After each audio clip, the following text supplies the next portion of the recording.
जेने तारीला संसार पुरू म्हणून विषयीचा आत्या धरू विवेकावरी. एक दिवसाचा वैष्णव मेळावा, मिळालेली 10 मिनिटाची सेवा. तर मग भाग्य म्हणून एरवी तरी मी मूर्ख झाला ऐकून संत कृपा सुजळी असो. संतांचं कार्य कवडे सरांनी सांगितलं की स्वामीची आज्ञा दास न करावी अवज्ञा, सांगितली ती संज्ञा करी. म्हणजे बाबा लोणकर त्यांनी बाबांनी सरांनी एवढा त्रास काढला, मग आपल्याला काय त्रास हा. म्हणून स्वामीची आज्ञा आहे ती करायची आणि प्रवचन करणार नाही.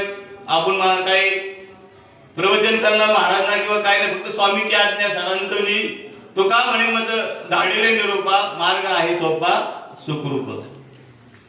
तर माणसाला ज्ञान आहे परंतु स्वरूपाचं ज्ञान नाही.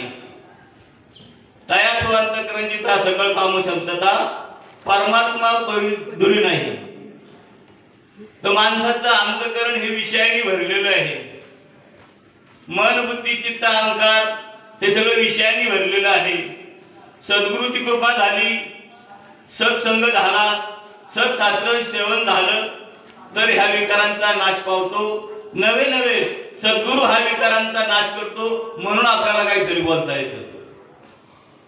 भाग्यवंता घरी भजन पूजन त्याची वाट पाहे रघुनंदन. पूरपुण्य ज्याची असेल संपत्ती तोच मुखी गाईल हरिनाम. जगाच्या बाजारी सर्व काही मिळे परी हे दुर्लभ हरीचे नाम. निळा म्हणे तुम्ही आता तरी जागा रामकृष्ण म्हणा वेळोवेळा. साधू संतांनी सांगितलं की आपण नामाचं चिंतन केलं तर आपल्या विषयाची संपूर्ण निवृत्ती होती आणि ब्रह्मानंदाची प्राप्ती होती. ज्याच्या अंतःकरणामध्ये विषय आहे त्याला आनंद होत नाही. ज्याचा विषय तो त्यांचा झाला नारायण, न आवडे जन्मन धन माता पिता. म्हणजे ज्याचा विषय नारायण झाला त्याला कशाचीच बाधा नाही. वास्तविक पाहता माऊलींनी सांगितलं विषयाचा लेशू घेतल्या भवसू निभ्रांत काही नाशी जीविताचा. एक लेश जरी माणसाने विष घेतलं तर मला टाइम लागत नाही. आपण रात्रंदिवस या विषयामध्ये आहे. मग हे विषय कसे टाळावे, हा भोग कसा टाळावा हे सर्व शास्त्रांनी सांगितलंय, सद्गुरूंनी सांगितलं.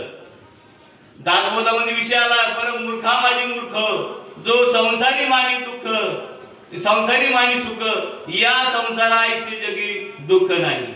पुत्र कलत्र आणि दारा इतकाच मानी या थारा, विसरून गेला खऱ्या देवा तो एक मूर्ख. म्हणजे साधू संत काय सांगतात आणि आपण काय करतो हे आपल्या चित्तामध्ये भाग नाही. सद्गुरूंनी काय सांगितलं आपण काय करतो हा आपला विषय आहे की बाबा त्यांनी सांगितलं त्या विषयावर आपण आरूढ होणं. कसं आहे माणसाचं जोपर्यंत विषयाचा नाश होत नाही किंवा विषयाचे बाद करता येत नाही तोपर्यंत माणसाला स्वरूपाची गाठ होत नाही. आणि मग हा कार्यक्रम कशासाठी आहे की आपलं जे आत्मस्वरूप आहे त्या स्वरूपाची जर गाठ पडली तर आपला खऱ्या अर्थाने परमार्थ झालेला आहे. नाहीतर मग तुकडोजी महाराजांचं एक अभंग आहे की ऐकली पुराणे नाना शास्त्रांतरे मन हे विकारे स्थिर नाही. जगाची ऐकली भलीबुली बिंदा परी त्या गोविंदा भेट नाही. शास्त्राच्या संगे देह कष्टवलो तरी न पावलो शांती सुख. तुकड्यादास म्हणे शांती ते लाभलो सद्गुरू पायी लीन झालो तेव्हा. म्हणजे जोपर्यंत आपण सद्गुरूला लीन होत नाही, सद्गुरूच्या नामाचा चित्तामध्ये अंगीकार करत नाही तोपर्यंत आपले हे विषय जाणारच नाही. कारण जग हे विषयाचे किडे त्याची धाव बाहेरकडे. म्हणजे हे सगळं विष हे जगामध्ये सगळं विष आहे. पण साधू संतांनी काय केलं त्या विषामधून काय केलं तर नाम म्हणजे परमामृत नाम हे आपल्या हाती दिलेले. आणि मग हा नामाचा व्यवहार जोपर्यंत आपल्या मुखाने होत नाही किंवा महाराज सांगतात की पापाची वासना नको दाऊ डोळा त्याहून मी आंधळाच बरे.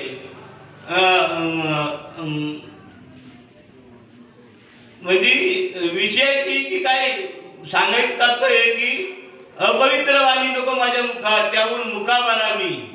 म्हणजे निंदेचे श्रवण नको माझ्या कानी बहिरा करून ठेवी देवा.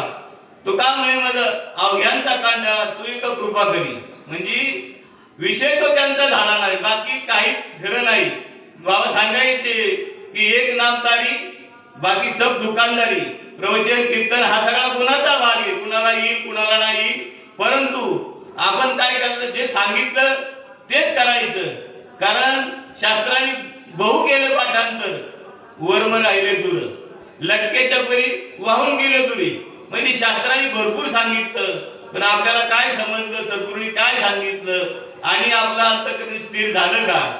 तर महाराजांचे एक अभंग आहे, शांती परते नाही सुख, ये रावघेचे दुःख, म्हणून शांती धरा उतराल पैतिरा, खवळल्या कामक्रोधी, नसते असती जटिल व्याधी, तू का म्हणे त्रिविध पापे, मग जाते आपोआप. आपण या संसारातून कसं सुटायचं मी एक दृष्टांत सांगतो आणि माझी सेवा थांबवतो. बाकी बरेच जण बोलणारे आहेत.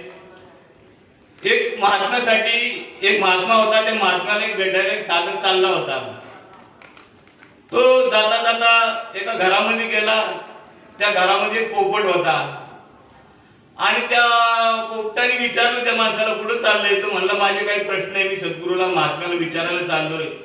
तर तो पोपट म्हणला, माझा बी एक प्रश्न आहे आणि तू काय कर, तेवढा माझ्या प्रश्नाचं उत्तर सांगितलं तर मला बरं होईल.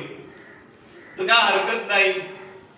त्या महात्म्याची गाडी घ्यायला त्या पोपटाचा प्रश्न घेऊन तो गेला, साधक तिथे गेला आणि त्या महात्म्याला तो प्रश्न विचारला पोपटाचा की मी वाटेल मला एक पोपट भेटला. पोपटाने विचारलं की बाबा या पिंजऱ्यातून मी कसा सुटेल?